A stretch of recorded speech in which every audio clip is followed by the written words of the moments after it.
안녕하십니까. 반갑습니다. 안녕하세요. 제 소리 잘 들립니까? 네, 반갑습니다. 한 달 쉬었더니 거의, 왜 그러세요? 넘어, 넘어지셨나?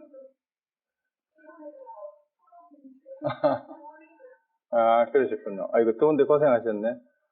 네, 저도 안 더워요. 여기는 아직 덥습니다. 여기는 8월달보다 요즘이 더 덥습니다. 그래서 오늘도 여기 되게 덥네요. 그리고 한 달 쉬니까 2주에 한 번씩 하니까 거의 2달 만에 뵙는 것 같습니다. 네. 브라질 놀러 갔다 왔습니다. 네. 그래서 오늘, 이제, 사실 지난번에 전체 강의의 한 전반부가 끝난 셈이에요. 이제 북파불교까지 끝났고, 오늘부터 이제 대승불교에 관해서 말씀을 드릴 생각이고요. 가능하면 올해 안에 이 개론 강의는 끝내고, 내년에는 새로 또 여러분들 또 의견을 들어보고, 경전을이나 뭐 논설을 하나 강의를 같이 보면서 하든가 그렇게 할 예정인데, 일단 올해 안에 대승불교 사상을 단야, 부파, 하음 사상 그리고 선불교 이 정도로 하고 전체 한 11월이나 12월 초에 마무리를 할 생각입니다. 그리고 오늘 할 거는 이제 대승불교의 성립에 관해서 말씀을 드리고, 대승불교가 그 이전의 북파불교와 초기 불교하고 어떤 차이가 있고 어떤 공통점이 있는지를 한번 얘기를 해보도록 하겠습니다. 먼저 파워포인트 보면서 하겠습니다. 파워포인트 보이세요? 네.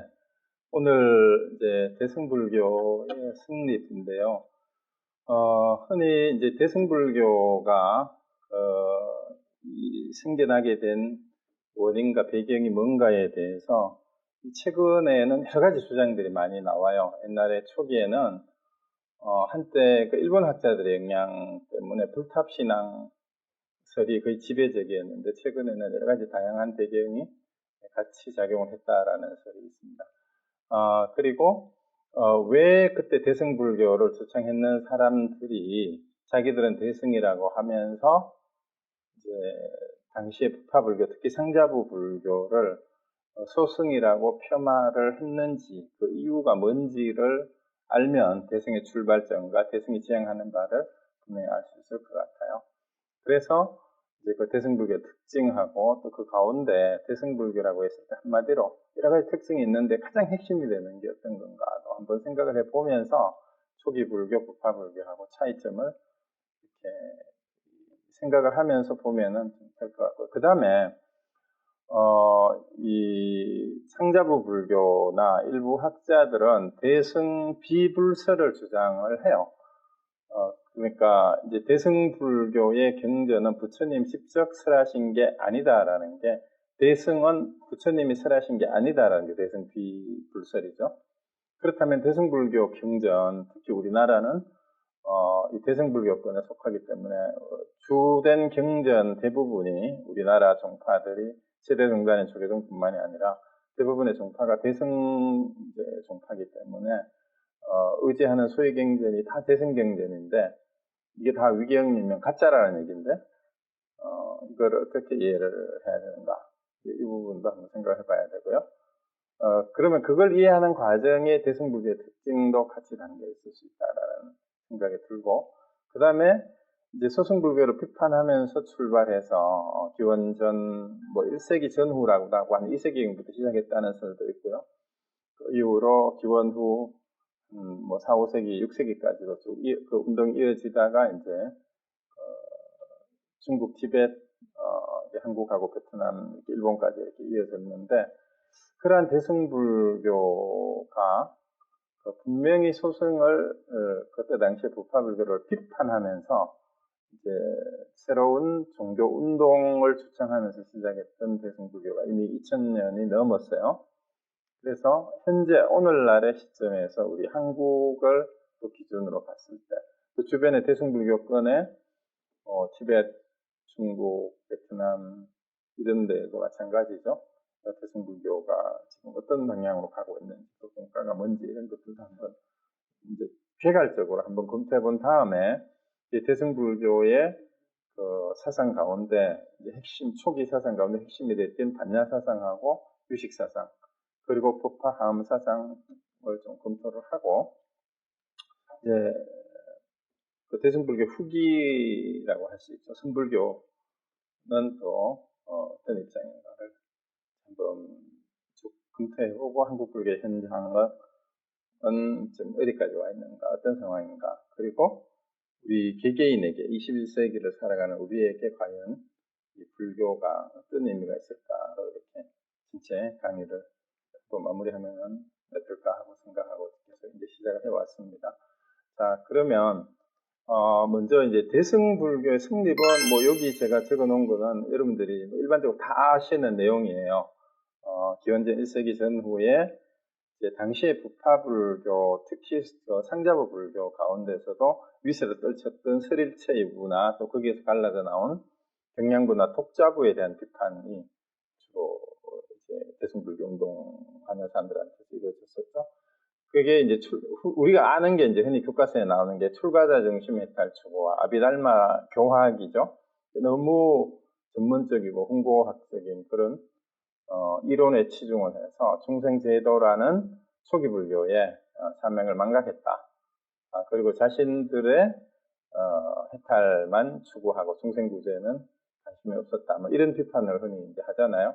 그래서 부처님이 원래 깨달음을 얻으시고 이 법문을 초전법문이라고 법을 좀 전했을 때는 일체 중생을 제도하기 위한 거였는데 원래 가르침하고 한참 어긋났다. 그 다음에 이론적으로도 무아사상이 또 브라만교 영향이나 이런 것들 때문에 다시 들어오기 시작했다. 그래서 이제 원래 가르침을 회복하자는 일종의 불교 부흥운동이었다. 이렇게 평가할 수가 있습니다. 그리고 그 대승불교는 하나로 집약된 게 아니라 다양하게 대승불교 종파가 이렇게 또 갈라져 있듯이 다양한 형태로 전개가 돼서 지금까지 북방불교권으로 전해져 왔고요. 그리고 우리가 이제 이름에서 알다시피 이제 대승불교 주장자들은 상자부 불교를 이제 자신의 해탈에만 치중하는 작은 또 부족한 이런 뜻이죠. 신하가 야나는 탈 것이라는 뜻이고요. 그렇게 폄하하면서 자신들은 중생 구제를 목적으로 하는 또 모든 사람이 다 함께 해탈과 열반으로 가는 큰 수레다 혹은 뛰어난 수승한 그런 의미로 이제 마하야나라고 이름을 스스로 붙이면서 이제 당시의 부파불교를 이제 히나야나라고 비판했죠. 그래서 어쨌든 오늘날 이제 이 대승불교 측에서 소승이라고 칭하는 상자부 불교를 한때는 남방불교라 그래가지고 우리 중고등학교 다닐 때만 해도 이제 남방불교는 소승불교다 이런 식으로 교과서에 맞아 그렇게 쓰여 있었어요. 그래서 이제 스리랑카나 미얀마, 태국 쪽으로 이제 계승이 되고 대승불교는 이제 중국, 한국, 일본, 티베트에서 전개가 돼서 발전되어 왔다 이렇게 얘기를 했는데 이제 최근에 1950년도에 세계 불교 도회에서 이제 소승이란 표현을 쓰지 않기로 결정을 했습니다. 그래서 최근에는 이제 소승이란 말을 안 쓰고 흔히 이제 테라와다 우리말로는 그냥 상자부 불교라고 이렇게 지칭을 하고 있습니다. 그래서 우리가 이제 그냥 남방불교를 얘기를 할 때 소승이라고 하는 것은 실례다. 그리고 일부 비판하는 사람은 대승불교야말로 부처님 가르침을 왜곡하고 기복신앙화해서 불교의 가르침과 멀어진 사이비다. 오히려 이렇게까지 또 얘기를 하는 적도 있습니다. 그래서 이제 그런 내용들이 불교의 전체 발전사라는 측면에서 왜 그런 논쟁들이 일어났는가를 생각하면서 보면 될 것 같습니다. 그리고 우리 흔히 대승불교에서는 대승, 소승도 나누지만 흔히 삼승이라고 해요. 삼승이라고 해서 승문승 영각승은 이승이라고 해서 소승의 이승이라고 얘기를 하고, 이제 대승은 보살승이다 이렇게 얘기를 하고, 또 후대에는 이 보살승 앞에다가 불보살승이라고 이렇게 붙이기도 하고, 또 따로 떼어서 불승이라고 어쨌든 하기도 하는데, 이제 초기 대승불교에서는 삼승을 얘기를 하고, 승문과 영각이 바로 수승이고, 대승은 보살승이고, 궁극적으로는 이제 부파사상 같은 데에서는 이 승문, 영각, 보살승이 다 지향하는 바는 일불승이다. 이렇게 해서 이게 차별할 것이 아니라 다 포용해야 된다라고 주장하는 게 또 부파사상이었어요. 그 나중에 부파경 할 때, 부파사상 할 때 말씀드리기로 하고요. 어쨌든 승문이란 말은 여기서 뭐 한자를 보면 아시지만, 원문을, 산스크리트 원문을 제가 안 적었는데, 소리를 듣는다라는 뜻이에요. 그러면 이것을 지칭하는 것은 석가모니 부처님 당시에 직접 부처님의 법문을 들은 사람이라는 뜻이에요. 직접 불제자라는 뜻이죠. 그래서 그 가르침을 듣고 불제자가 돼서 수행을 하는 사람을 승문이라고 했는데, 이제 나중에 후대에 이제 대승불교 사람들이 이렇게 규정을 한 거예요. 그 승문은 초기에 부처님 가르침을 들었지만 사성제의 이치만 들었을 뿐이다.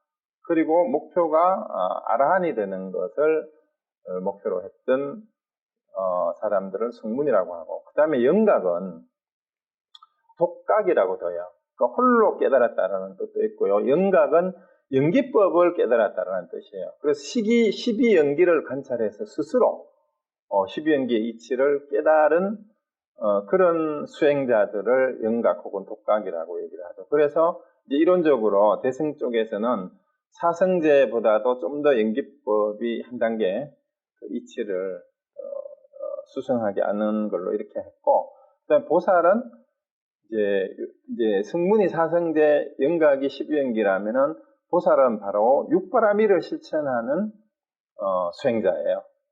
그래서 육바라밀 실행을 통해서 해탈과 자기의 해탈뿐만이 아니라 남을 해탈케 해서 함께 부처를 이루고자 하는 사람들이 보살이다. 그래서 대승은 보살승이다. 이렇게 이제 얘기를 대승불교 쪽에서 주장을 한 이후에 이제 보살에 대한 개념이 이제 완전히 또 달라졌어요. 그리고 원래 초기 불교에서 보살은 석가모니 부처님의 전생감에서 부처가 되기 이전에 구도의 모습, 구도자의 모습으로 살았던 그 상황을 보살이라고 불렀어요. 그래서 보살은 초기 불교에는 대부분의 경우, 특별한 경우가 아니면은 석가모니 전생에 수행하는 모습을 보살이라고 불렀어요. 그 석가모니 전생담에서 보살은 석가모니 전생의 보살 한 분뿐이었어요. 근데 이제 대승불교에 와가지고는 완전히 이제 석가모니 부처님의 어떤 다양한 측면을 상징하는 그런 가상의 존재일 수 있죠. 이제 그렇게 보살이 의미가 다르게 부여가 됐습니다. 자, 그러고 이제 대승불교가 어떻게 해서 성립하게 됐고 나타났느냐 하는 설이, 초기에는요, 그 부파불교에 크게 상자부하고 대중부가 분열이 됐잖아요. 그 상자부는 장로들이 중심이 되는 장로는 교단의 연세 드신 어른들이란 뜻이에요. 장로라는 말이 기독교의 장로교가 있는데, 이 불교에서 온 불교 용어입니다. 기독교 용어가 아니고. 대중부는 비교적 좀 젊은 사람들이 초기에 경전 결집 과정이나 이제 특히 율장을 기록하고 이제 실행하는 과정에서 조금 이제 계율을 좀 융통성 있게 적용해도 된다. 라고 이제 주장했던 약간 진보적인 파가 대중부였어요. 그래서 이제 대중부하고 관련이 있다라고 얘기를 하는데, 사실은 대중부가 직접 대승불교로 간 건 아니다라는 게 오늘날의 설이고, 이제 그 영향도 조금 있을 수는 있겠죠. 그 다음에 하나가 이제 제일 많이 거론됐던 게 불전 문학하고 불탑신앙하고 관련이 있다. 그래서 이거는 뭐냐 하면, 부처님이 돌아가실 때 부처님의 장례 절차에 대해서는 수행자들은 관여하지 말고 제가 신도에게 맡기라 그랬어요. 그래서 장례식에 참석만 하고 실제로 화장을 치르고 이제 불을 당기는 거는 이제 제자들이 했지만, 전체적인 준비하고 처리하고 그 다음에 이제 화장을 한 다음에 사리를 나누는 과정은 제가 신도들이 거의 관여를 했죠. 그래서 이제 사리 탑을 처음에는 8개 나라에 봉안을 했다가 나중에 아쇼카 왕 때 여러 지역에 이 불사리를 나누어 가지고 이제 불탑을 세우게 됩니다. 그래서 이제 부처님의 가르침을 접하지 못했던 일반 신도들은 이제 옛날에 전해져 내려오는 이제 부처님에 대한 그 전생담과 그 다음에 민간 신앙의 전설하고 이런 게 막 결합이 돼 있어요, 사실은. 실제 불교의 내용인지 그 인도의 그 민간 신앙하고 이런 게 결합이 된 그 내용들에 나오는 전생담 얘기하고 이런 것들 때문에 이제 부처님의 사리 주변을 참배하는 사람들이 생겼다 그러죠. 그래서 이제 이 제가신자들이 거기에 모이고, 그 다음에 이 사람들이 모이면, 원래 이제 사리탑은 사찰 안에, 사원 안에 있지 않았어요. 초기에는. 그 초기에 예를 들어 기원정사나 뭐 그런 데는 사리탑을 모신 게 아니에요. 사리탑은 별도로 다른 데 모신 거니까. 그래서 옛날 초기의 사찰은 그야말로 이제 부처님 당시에 생겼던 그런 사찰들은 부처님과 그 출가자들이 기거하면서 수행하는 장소고, 사리탑은 여러 지역에 나누어서 별도로 세운 사리탑이에요.